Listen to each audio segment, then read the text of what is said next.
Hey, what's up everybody? Welcome back to the channel. I'm your host Paul, and earlier you saw Max on the gun. So today we're going to give some love to the one gun that everybody has in their closet, but no one talks about, the shotgun. And just to prove a point, the last time we looked at a shotgun on this channel was the Stoeger M3K 3-gun shotgun video, and that was over 6 years ago. Time flies, don't it? And to continue with that 3-gun theme, we're returning to a familiar name, Mossberg. The last time we looked at a Mossberg shotgun, it was that 930 JM from the 2013 shotgun video. Good option at the time, but as history proved, it did have its share of problems. Well, this time Mossberg returned to fix some of those problems, and thanks to a good friend of the channel, Lena Michlik, we were able to get our hand to the 940 JM Pro for eval.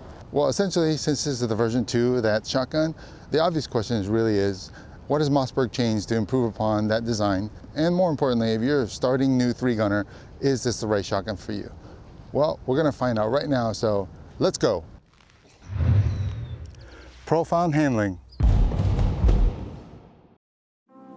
So first thing you notice out of the box is aesthetically it looks quite a bit better than 930, at least this option. It's got gold accents around all the controls. They slimmed down the handguard, and it's got a gray anodized coating. And then if that pimp-tastic gold option is not really your jam, I looked at the Mossberg catalog and I do offer a black multicam one if you want the more understated look.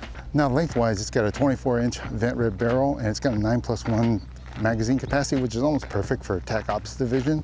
So that brings it up to just a little over 45 inches total length. And the length of pull ranges between 13 and 14¼ inches. So weight-wise, you're looking at about just under 8 pounds, so without the mag tube loaded. And that's really similar to what an AR would be with optics mounted.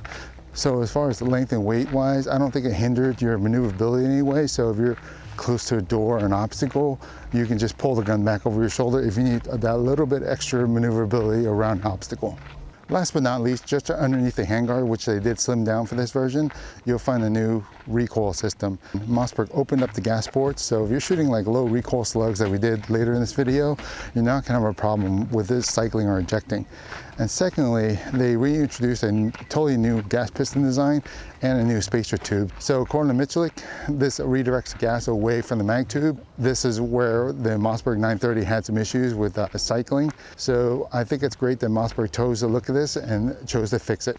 So Mossberg says you can go 1,500 rounds between cleaning, and honestly, we didn't have that much ammo to throw at it during this shoot.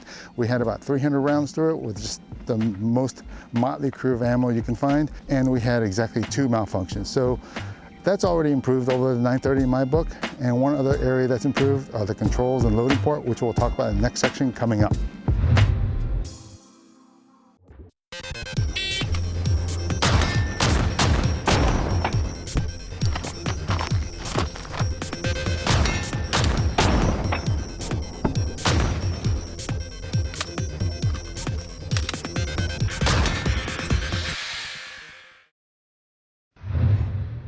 Controls and loading.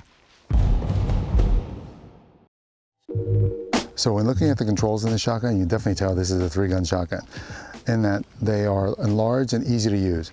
Starting with the thumb safety on the back. And the thumb safety, you just rest your thumb right on top of it without your hand leaving fire control. And I've always liked Mossberg's design compared to the typical shotgun manufacturer where the safety is near the trigger guard. You can't really see what the current state of the weapon is that way. With Mossberg's design, you can.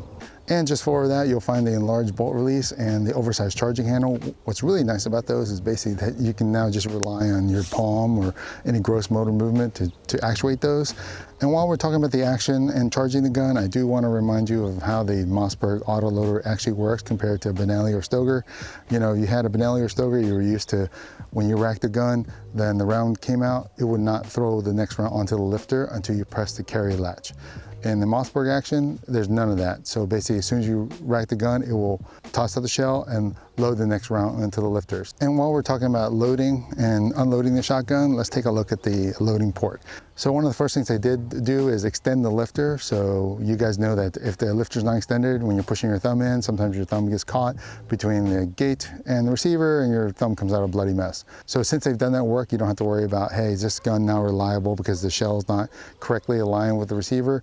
And I can tell you that we never had any problems with that. So the lifter is good to go in my opinion. By the way, I want to note that we are using Safariland 086 caddies, the 8th and 12th pack. So for your quad loads, I think they're probably the most secure mounts out there, especially if you're moving into prone. Once you get up, they don't fall off your belt, etc.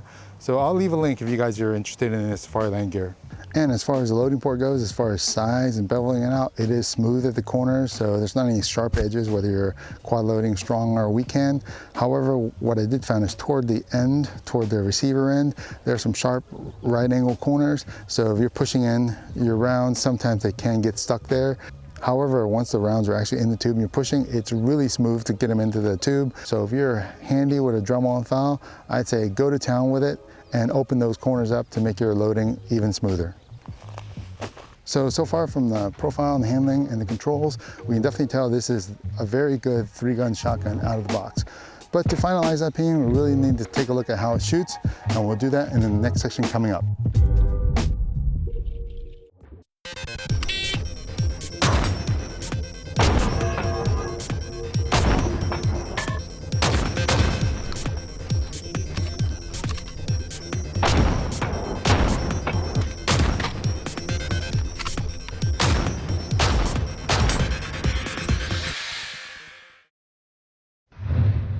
Sights and trigger.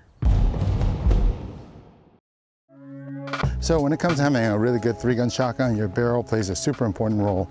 So for the 940, I think a 24-inch barrel was the ideal choice. That's typically what I recommend for anybody shooting 3-gun, in that it adds a little bit more velocity over a 21-inch barrel while maintaining some maneuverability versus a typically longer barrel that you find in field shotguns. For sighting systems, it comes with the high-vis fiber optic pipes, which are great, especially under sunlight. It's like shooting a red dot because it's so quick. But if you want to maintain some quickness, but would also add some accuracy, I think that you should really go with the triangle pipe, which it comes with, as you can use the tip of the triangle for long-range targets, such as IPSCs over 100 yards. I do want to make a note that when it comes to the barrel, though, there is no mid-bead in the center. Days past, I used to use the mid-bead to ensure that my front side was actually aligned as far as windage. But since you don't have that here, I think you should take especially care to align the ends of the fiber optic with your vent rib to ensure that your windage is on when you're shooting long range. Ideally, you want to try as many slugs as possible, but you guys know with the ammo shortage, really that's really hard to do. So luckily I still had some Fiocchi 7-ounce that we threw out of the barrel, which are going about 1,300 feet per second. This is the kind of grouping I saw at 50 yards. Mossberg did say that they reworked all their barrels to ensure they're shooting point of aim, point of impact, and from these results, I think it worked. Now, what also helps your slug shooting is your trigger. Now, we took the trigger gauge to this shotgun and we measured it around 4.5 pounds.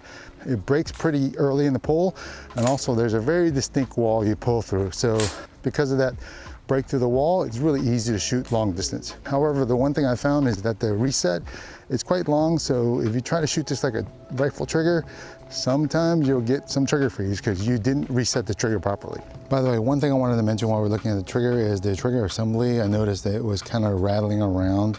The fit isn't really tight, maybe the trigger pins are undersized, whatnot, but functionally it didn't have any effect on it and it worked just fine. So one last note about shotgun slug shooting, you typically get your best groups shooting with the most wide open choke. We shot it with a cylinder choke, but if that's not for you, it does come with 3 extended Briley chokes, which is great because you don't need tools to use them. So it comes with the cylinder, improved cylinder, and modified, which are exactly the same 3 chokes I usually use anyway. So basically, just like the rest of the shotgun, this thing comes with everything you need to dominate the next course of fire.